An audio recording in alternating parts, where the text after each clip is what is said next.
Ciao, sono Gerlando Gibilaro e io sono Andrea Borruso e questo è Teste di Nicchia, un podcast creato per mettere a fattor comune le nostre esperienze su società, diritti, dati, tecnologia ed in generale per far emergere ciò che troviamo interessante.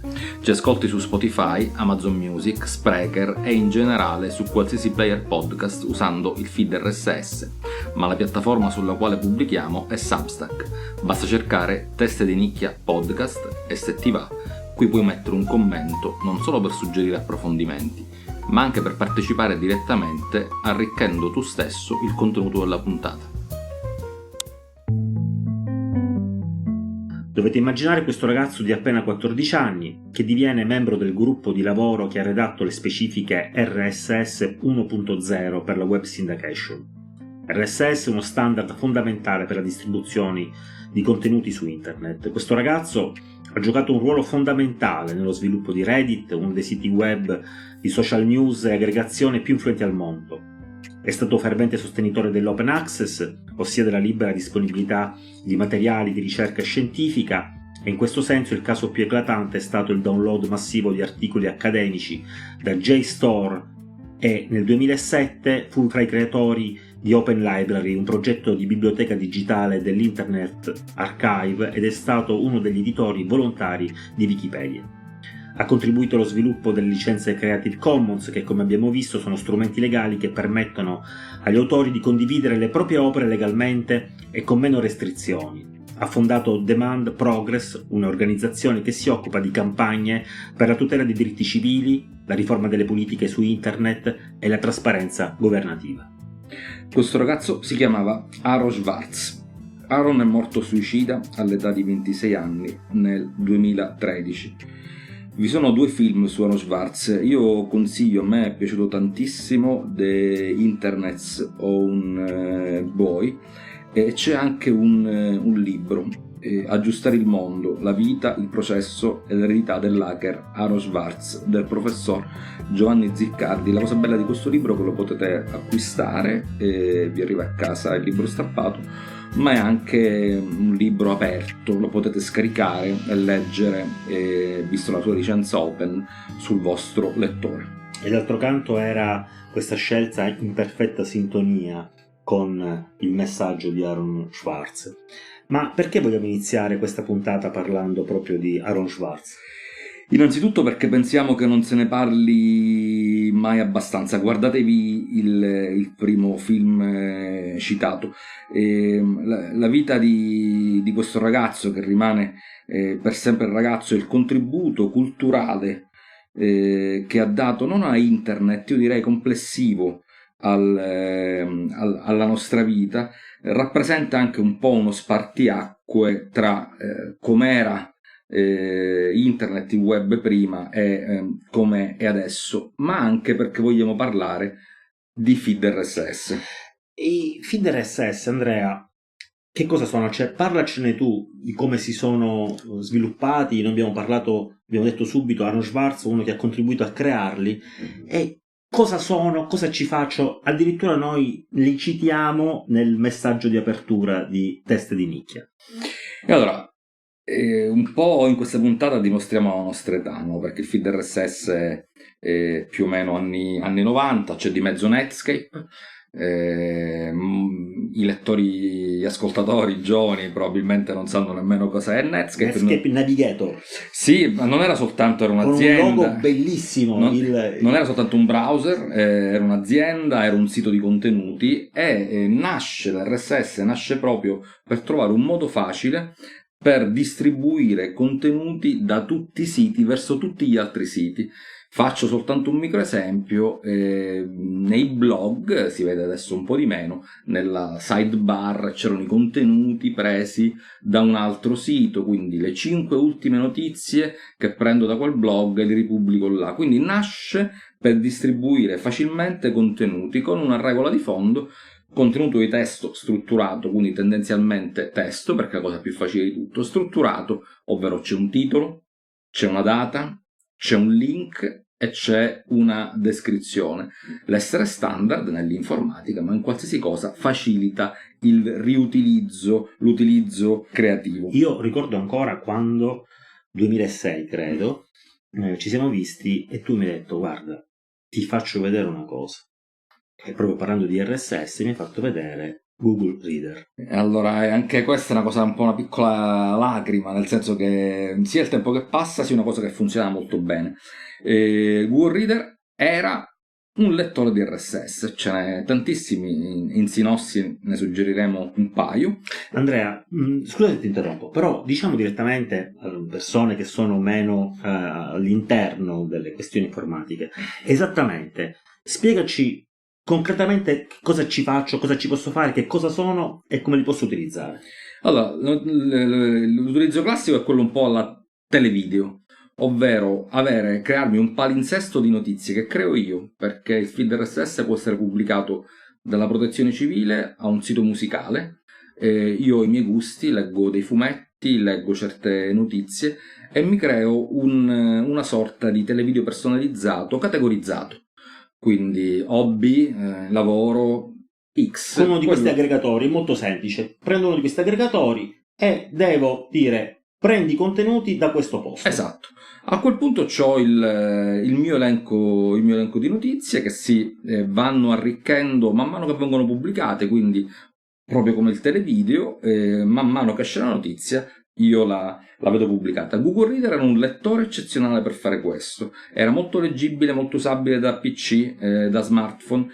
C'era tutta la parte, il web 2.0 nasceva più o meno in quegli anni, tutta la parte di condivisione, la parte, quindi io leggevo una notizia, guarda Gerlando, Gina Trapani dice sul Lifehacker, anche qui potremmo parlare minuti sia di Gina Trapani che del Lifehacker, ma comunque era una fonte ai tempi che ci sembrava molto nerd, le cose più moderne. Condividevo con te, con Pietro Bugiandonato, e potevamo anche commentare, perché c'era poi anche la parte di commenti, quindi c'erano tutte le cose che poi si sono viste nel web 2.0, nel cosiddetto social, e funzionava. La cosa bella di Google è che funzionava molto bene, poi purtroppo è stato spento. Ma poi ci torniamo. Di fatto tu creavi il tuo giornale, il tuo magazine dove potevi leggere. Ma Andrea, un'altra cosa, ma tu con gli RSS cosa ci fai? Cosa ci si può fare dall'altro lato della console? Allora, uno degli utilizzi per cui è nato anche, purtroppo, è quello delle allerte anche per eventi come i terremoti. Tuttora questo tipo di eventi sono comunicati anche tramite feed RSS. Perché? Perché appunto è uno standard, quindi arriva facilmente dovunque, ci sono 1000 modi per leggerli. Ma se sono ad esempio uno sviluppatore, ma anche senza scrivere codice, ci sono strumenti che molto facilmente possono fare che, se una notizia parla di un certo tempo, se il terremoto è superiore a una magnitudo di, se le coordinate di quel terremoto sono in un certo intorno, allora solo e soltanto in questo caso mando un SMS, mando un'email, mando un messaggio su Telegram, manda dove vuoi tu. Un altro esempio per cui io lo continuo a utilizzare è quello di tenermi aggiornato su un tema che non ha una possibilità automatica. Siamo, come abbiamo detto in una puntata precedente, in Sicilia in un momento in cui c'è la siccità, l'emergenza idrica, e esiste una cabina di regia che pubblica i rendiconti delle loro riunioni, che sono circa mensili. Per essere aggiornato su questa cosa, che secondo me è molto importante. Ma come li pubblicano? Hanno la pagina web con l'elenco puntato, riunione del 30 gennaio, riunione del 2 febbraio, e io devo andare ogni giorno, o quando voglio io, a verificare se ci fosse il feed RSS, che è un meccanismo automatico di distribuzione di contenuti. Io mi posso iscrivere in uno dei tanti modi ed essere avvisato automaticamente, e quindi stare sul pezzo. Lo stare sul pezzo, dico un'altra cosa personale. Io in alcuni contesti passo per essere uno bravo, uno moderno, uno che capisce le cose. Leggere, questo sempre e comunque, è un modo non solo per crescere, ma anche per sembrare, nel senso che io alle volte secondo me mi prendo meriti che non ho, ma grazie al fatto che mi sono fatto il mio palinsesto su alcuni verticali, su alcuni temi, continuo a essere sempre aggiornato, perché ho scelto io di leggere quei 5 siti, dopo anni di crescita culturale su dei temi, faccio una scelta, sono aggiornato, ti telefono e dico Gerlando guarda questa cosa, wow, e insieme, passaparola, cresciamo. Certo, sembra una differenza da poco, ma una differenza enorme tra controllare ogni volta che un sito sia aggiornato e quindi apprendere una notizia, e invece è la notizia che viene da te. E questo è stato per me quando hanno chiuso nel 2013 Google Reader uno dei momenti più, diciamo così, più tristi, più brutti, e anche perché corrisponde ad una piega che prende la nostra società. Ci sono 2 articoli, li mettiamo in sinossi, andateli a leggere. Si chiama RSS, l'antitolo alle fake news che quasi nessuno conosce, è del 2021 di Giovanni Salmeri. E poi è un altro articolo più risalente del 2013 che è del Post, Google chiude Google Reader.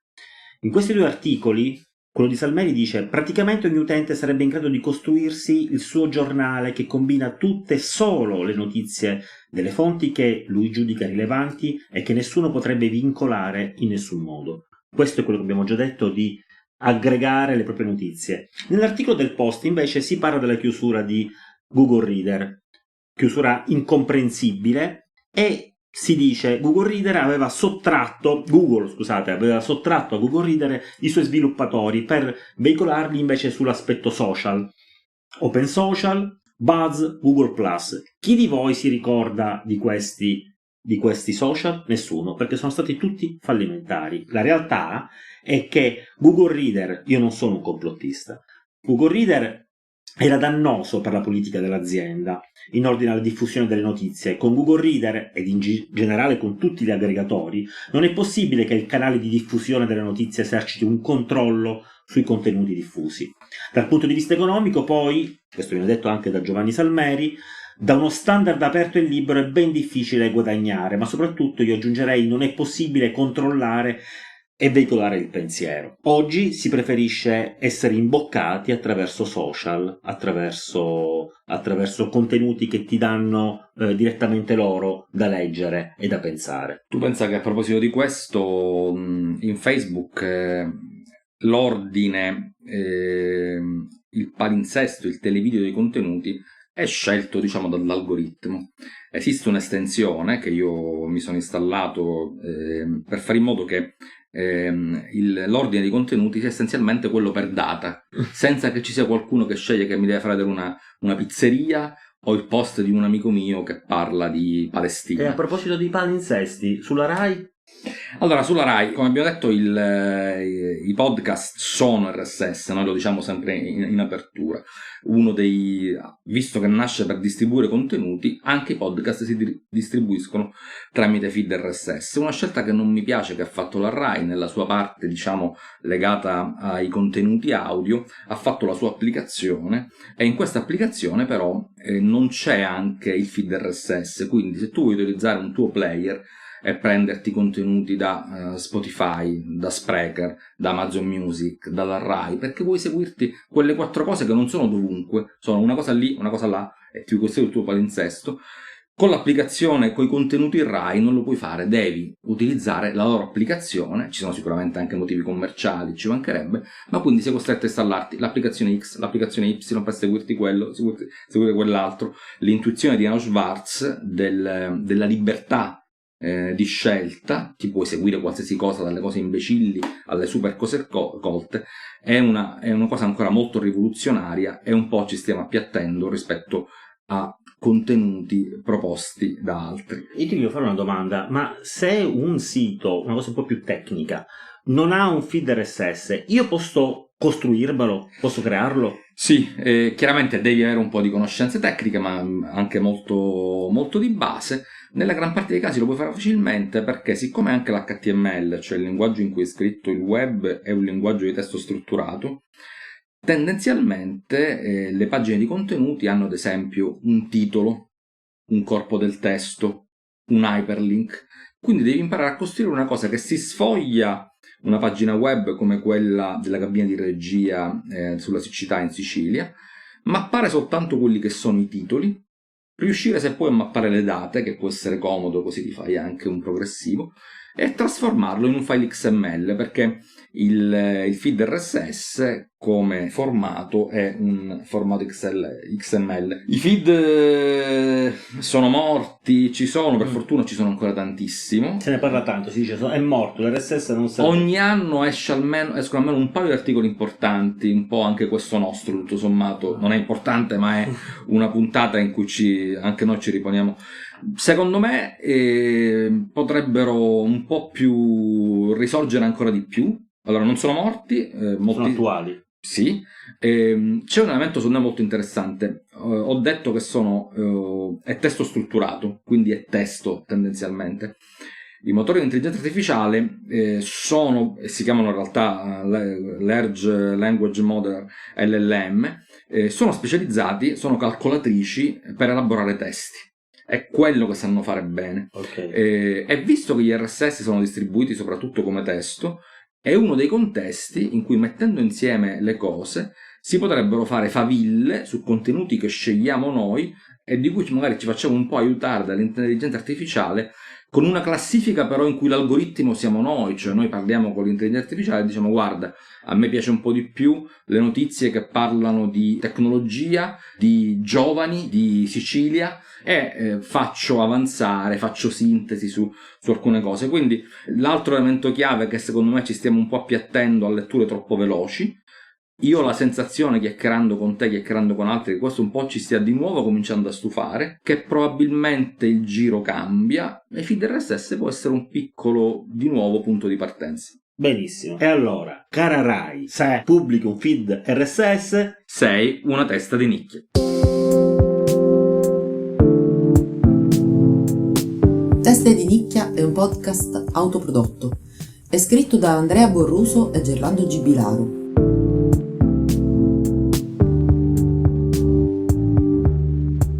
La cura editoriale, la supervisione e il producer sono assenti. In redazione non c'è nessuno. La post-produzione ed il montaggio non sappiamo cosa significhino. Le musiche sono di Strasburgo Series. Le fonti dei contributi audio sono indicati nella sinossi.